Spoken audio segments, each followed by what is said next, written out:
I really hope the example that I have in my head translates properly to those of you listening and watching this video. This one might get a little dense, may be a little convoluted, but roll with me, okay?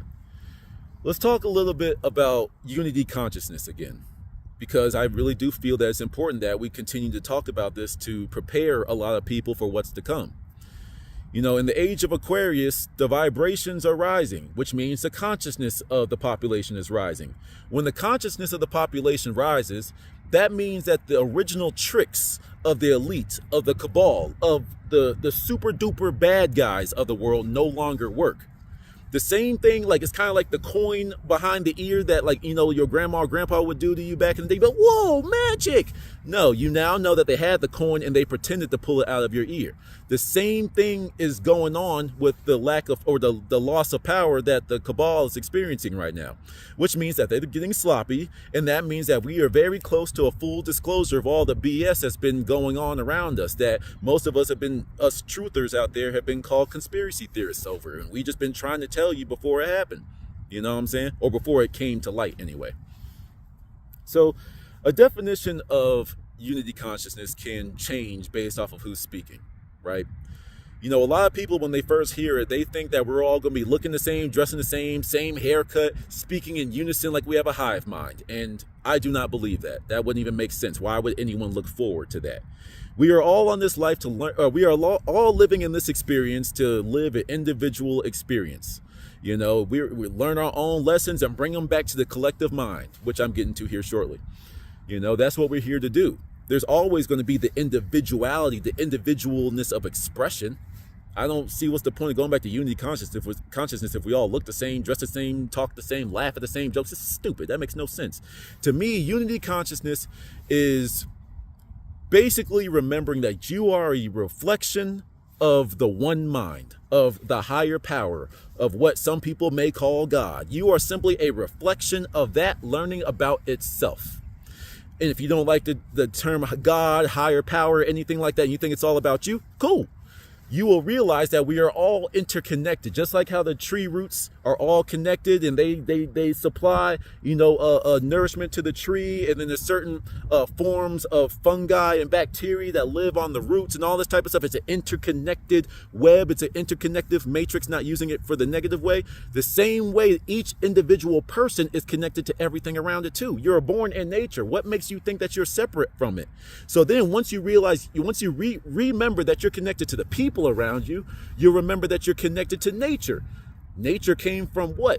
The cosmos. Once you realize you're connected to the nature, you're connected to the cosmos. Once you're connected to the cosmos, it just goes to infinity. And that's where most people call that infinity. They call it God, a higher power, a higher sense of intelligence that's way above our comprehension. All right, cool.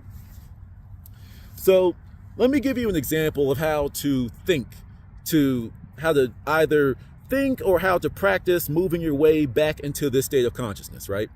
Number one, you just simply need to remember that we're all reflections of one another. When the world is moving in unity consciousness and living in unity consciousness, there's going to be no drama. There's going to be no war. There's going to be no violence. Why? If you know that that person literally is you, why would you inflict harm on them? Why would you speak negatively about them? You see? Most of the lower vibrational people that behave in that certain type of way, they're projecting. Are you going to continue projecting and living in a low vibratory state when the entire population of the world, the entire planet itself is raising in vibration? That's on you. But you don't want to find out what happens when you don't match the vibration of your host planet.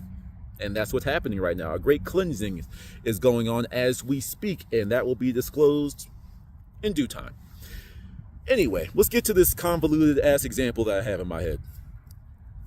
This is an example of what you need to think to understand unity consciousness if this is a new concept for you, or if you already know it and you just want to hear it from a different perspective. Here you go.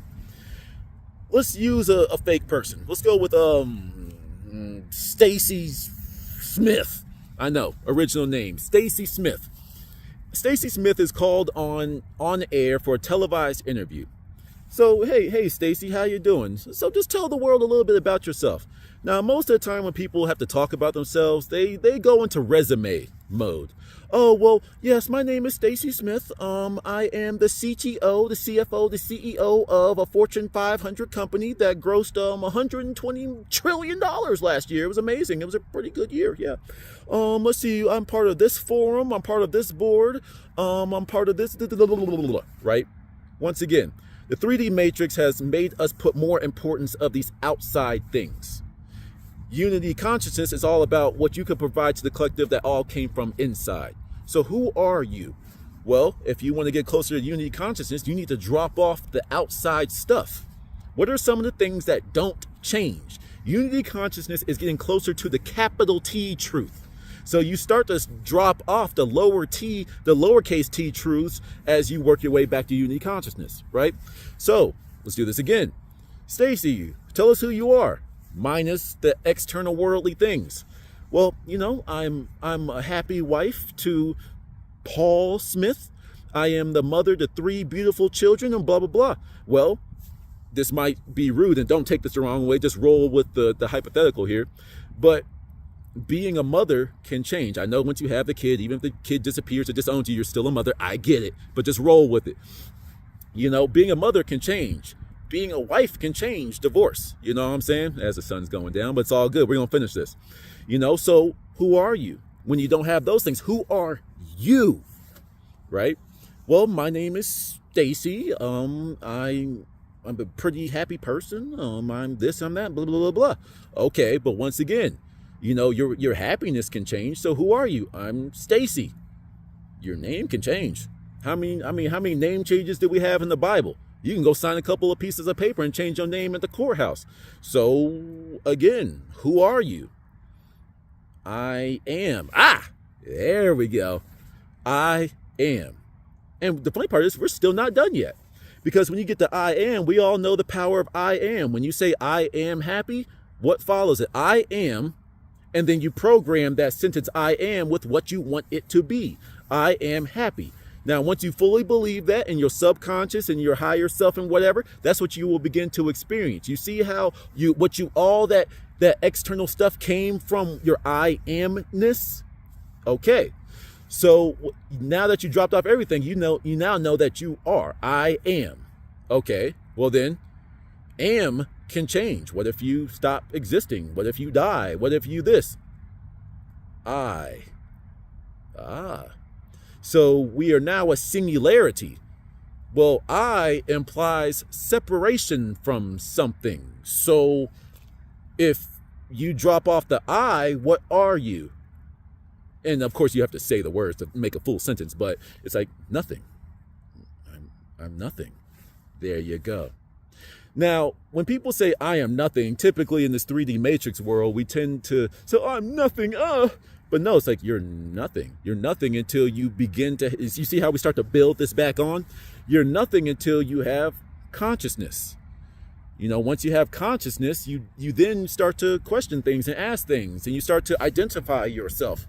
I'm pure consciousness. Then it's like, well, what am I? I am. And then when you start to realize that we are all, in my definition, we are all what some people will call God. We are all from the same thing. And you know, when people say that you die, you return to Allah, it's like, it's the same thing. We are all reflections of that higher power, of that not global, but of that universal intelligence. You see what I'm saying? So when you're starting to build it back up, I am Bob, I am Stacy, I am Tim, I am grass, I am dirt, I am tree, I am air, I am rocket ship, I am idea, I am blueprint, I am, you see what I'm saying? All of it stems back from that. So the way to enter unity consciousness is a big circle. It's a spiral. People need to stop thinking linearly. What do I need to do? A, B, C, D, E. Because once you realize something, now different conversations can be had. But once you break it all the way back down to that nothingness, that's when you loop back into exploring and living this 3D experience that we're all here to learn something from. You see what I'm saying? So to summarize it, to re-enter unity consciousness, you have to drop off everything on the outside. You have to bring it all the way back to the core, to the source of your being. Some people call it God, some people call it energy, some people call it the one mind, blah, blah, blah, blah, blah. You break it all the way down to what that thing is, the parent material. What's the parent that I am made of, right?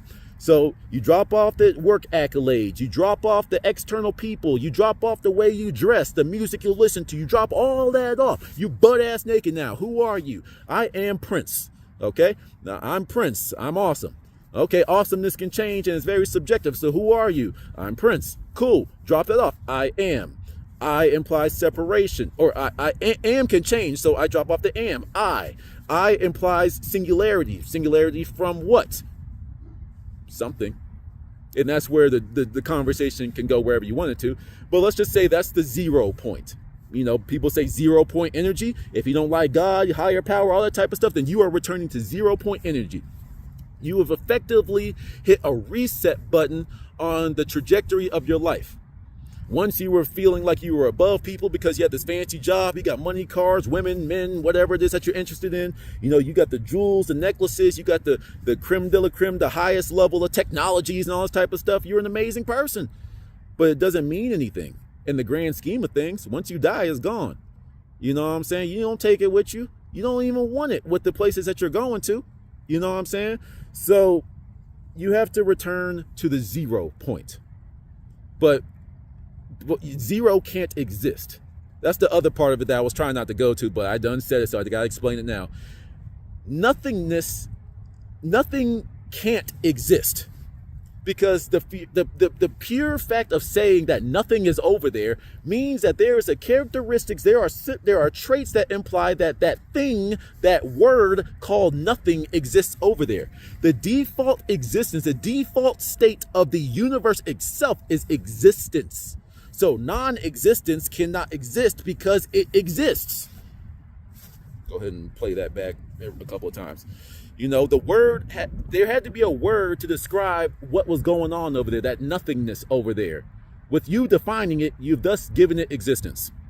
I'm not sure if that made sense, and that's part of the convoluted example that I had in my head. But nevertheless, I hope that made some type of sense. If it didn't, just tell me that made no type of goddamn sense, and I'll try to do it again. Till the next one. Peace.